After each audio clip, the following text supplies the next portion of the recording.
नमस्कार, मैं डॉक्टर चंद्र किशोर Shastri, Brahmavarta PG college Mandhana Kanpur Uttar Pradesh से।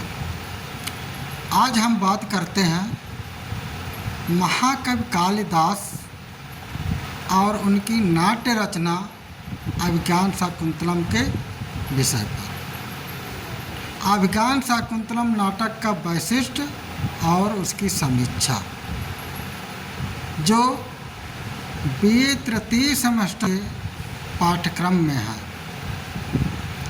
तो ऐसा कहा जाता है, काव्येषु नाटकम रम्यम तत्र रम्या शकुंतला, अर्थात समस्त काव्यों में नाटक सर्वश्रेष्ठ रचना है और उन नाटकों में भी अभिज्ञान शाकुंतलम नामक नाटक सर्वश्रेष्ठ है। इसकी समीक्षा हम करेंगे।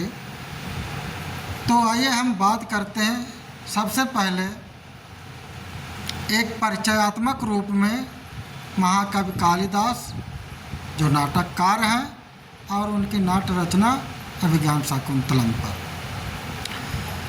तो महाकवि कालिदास संस्कृत साहित्य के अमूल्य रत्न हैं, जिन्होंने लगभग दूसरी से चतुर्थ शताब्दी में अपनी काव्य प्रतिभा से संपूर्ण विश्व को चमत्कृत किया।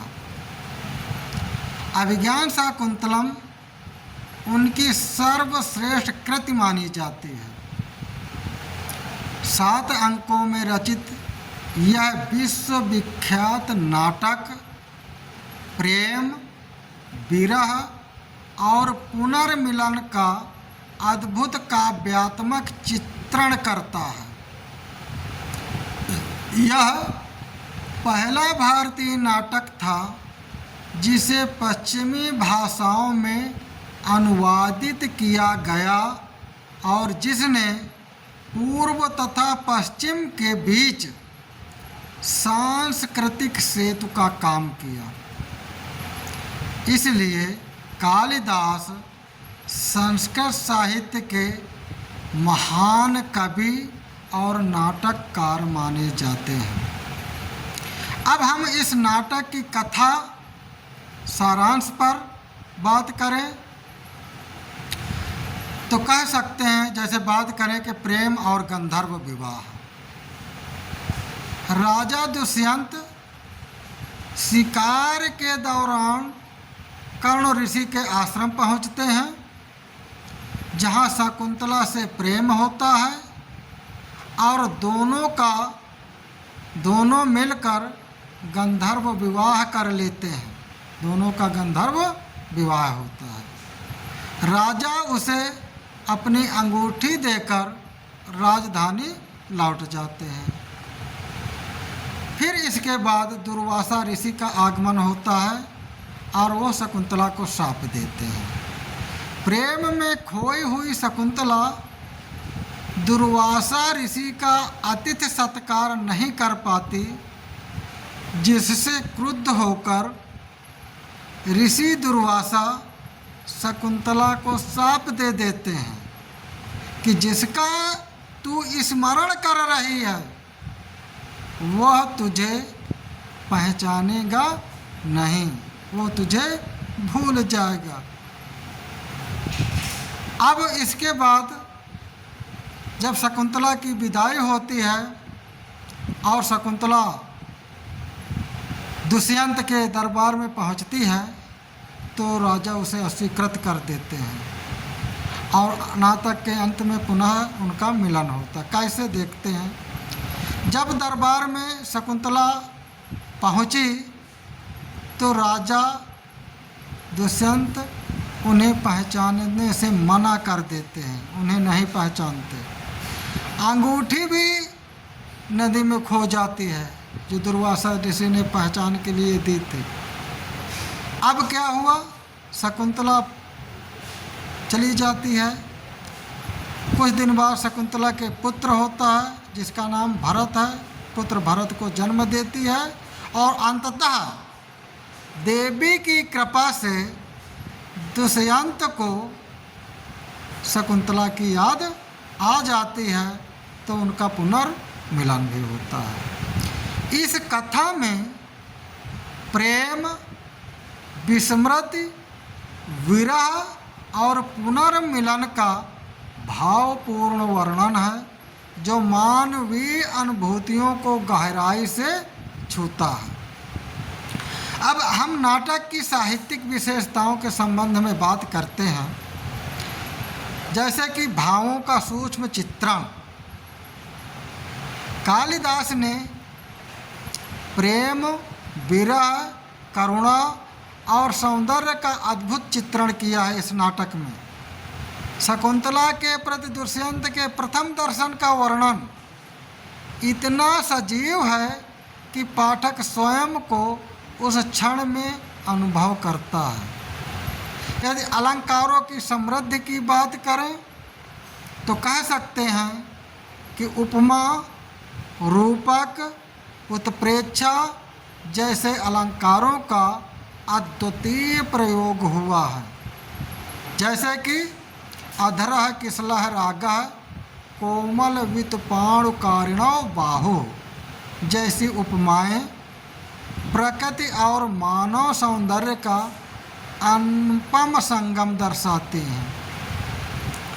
संवादों की ध्वन्यात्मकता की बात करें तो कह सकते हैं कि संवादों में काव्यात्मकता के साथ साथ नाटकीयता का अनूठा समन्वय है।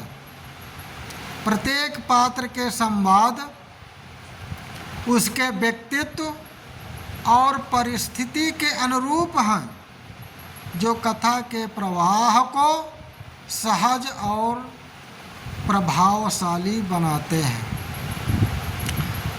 अब हम नाटकीयता और पात्रों का मनोवैज्ञानिक चित्रण के संबंध में बात करें तो कह सकते हैं कि कालिदास ने प्रत्येक पात्र के मनोभावों का इतना सूक्ष्म और वास्तविक चित्रण किया है कि दर्शक या पाठक उनके साथ भावनात्मक रूप से जुड़ जाते हैं।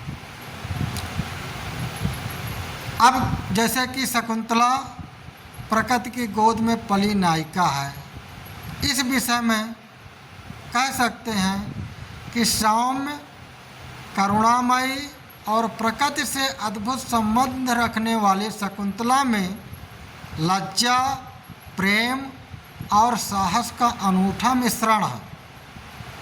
उसका चरित्र विकास आश्रम की सरलता से राजमहल के वैभव तक की यात्रा दर्शाता है। यदि हम बात करें दुष्यंत, राजसी और मानवीय, दुष्यंत के विषय में राजसी और मानवीय गुणों का, तो कह सकते हैं कि राजा दुष्यंत राजसी गरिमा और मानवीय संवेदनाओं का संगम है। उनका प्रेम, विस्मृति और पक्षपात मनुष्य के जटिल मनोभावों का प्रतिनिधित्व करते हैं। यदि हम बात करें दुर्वासा ऋषि के शाप का, तो दुर्वासा ऋषि का शाप एक नाटकीय मोड़ है, जिसमें नाटक में मोड़ आ जाता है। कथा में दुर्वासा ऋषि का शाप नाटकीय परिवर्तन का केंद्र है। यह न केवल कथा को मोड़ देता है, बल्कि मानव जीवन में विस्मृति और पुनः स्मरण की गहन अनुभूतियों को प्रदर्शित करता है। यदि हम प्रकृति का सक्रिय और प्रतीकात्मक भूमिका के संबंध में बात करें, जैसे कि प्रकृति का जीवंत चित्रण, तो कह सकते हैं कि अभिज्ञान शाकुंतलम में प्रकृति मात्र पृष्ठभूमि नहीं, बल्कि एक सक्रिय पात्र की भूमिका निभाती है। वन, पक्षी, पुष्प, लताएं, सरोवर सभी कथा के साथ साथ जीवंत हो उठते हैं। शकुंतला के विदा होते समय पेड़ पौधे भी दुखी होते हैं। यदि भावों की अभिव्यक्ति के माध्यम का बात करें तो कह सकते हैं कि कालिदास प्रकृति के माध्यम से पात्रों के मनोभावों को प्रतिबिंबित करते हैं। शकुंतला का सौंदर्य मालती पुष्प से उसकी कोमलता, नवपल्लव से और उसकी गति हंसनी की चाल से उपमित है। प्रकृति और मानव भावों का यह अद्भुत समन्वय भारतीय दर्शन और संस्कृति का प्रतिबिंब है। अमी वेदिम परितः किसलय मयि वलिच्छिद पवनो नुन्नय पद्धति सहकारम मंजरीणाम रजोभि किरणा। यदि अभिज्ञान शाकुंतलम का संबंध की बात करें कि इसका उपजीव्य क्या है, तो अभिज्ञान शाकुंतलम महाभारत से संबंधित है, अर्थात अभिज्ञान शाकुंतलम का उपजीव्य काव्य महाभारत है। अभिज्ञान शाकुंतलम की कथा का आधार महाभारत के आदि पर्व में वर्णित शाकुंतलोपाख्यान है, परंतु कालिदास ने अपनी प्रतिभा और कल्पना शक्ति से इसे अत्यंत मौलिक और काव्यात्मक रूप दिया है। यदि मौलिक परिवर्तन की बात करें तो कह सकते हैं कि महाभारत में सांप का उल्लेख नहीं है, तो यह कालिदास की मौलिक कल्पना है। राजा का स्मरण होने के कारण भी भिन्न है और महाभारत में शकुंतला का व्यक्तित्व अधिक तेजस्वी और वाक्पट है। यदि पात्रों के विकास की बात करें तो कह सकते हैं कि कालिदास ने पात्रों को अधिक संवेदनशील और बहुआयामी बनाया। अनसुईया, प्रियंवदा जैसे सखी पात्रों का सृजन, शकुंतला के सौंदर्य और कोमलता का काव्यात्मक चित्रण महाभारत से प्रेरित, किंतु कालिदास द्वारा काव्यात्मक रूप से यह विकसित है। यदि नाटक का विश्व साहित्य में स्थान की बात करें कि इस नाटक का विश्व साहित्य में क्या स्थान है, तो कह सकते हैं कि पश्चिमी जगत में इसका प्रवेश हुआ। 1789 में सर विलियम जोन्स द्वारा अंग्रेजी में अनुवादित होकर अभिज्ञान शाकुंतलम विश्व मंच पर पहुंचा। यह पहला भारतीय नाटक था जिसने पश्चिमी साहित्य जगत को प्रभावित किया। और विश्वव्यापी प्रशंसा की बात करें तो कह सकते हैं कि जर्मन कवि गेटे ने इसकी प्रशंसा में कहा कि स्वर्ग और पृथ्वी का एक नाम में, स्वर्ग और पृथ्वी एक नाम में शकुंतला, ऐसा कहा उन्होंने। आज यह विश्व के लगभग सभी प्रमुख भाषाओं में अनुदित है और नियमित रूप से विश्व के अनेक रंगमंचों पर मंचित होता है। और सार्वभौमिक अपील की बात करें तो कह सकते हैं कि प्रेम विरह और पुनर्मिलन की सार्वभौमिक भावनाओं का चित्रण करता यह नाटक संस्कृत सीमाओं से परे सभी मनुष्यों के हृदय को छूता है।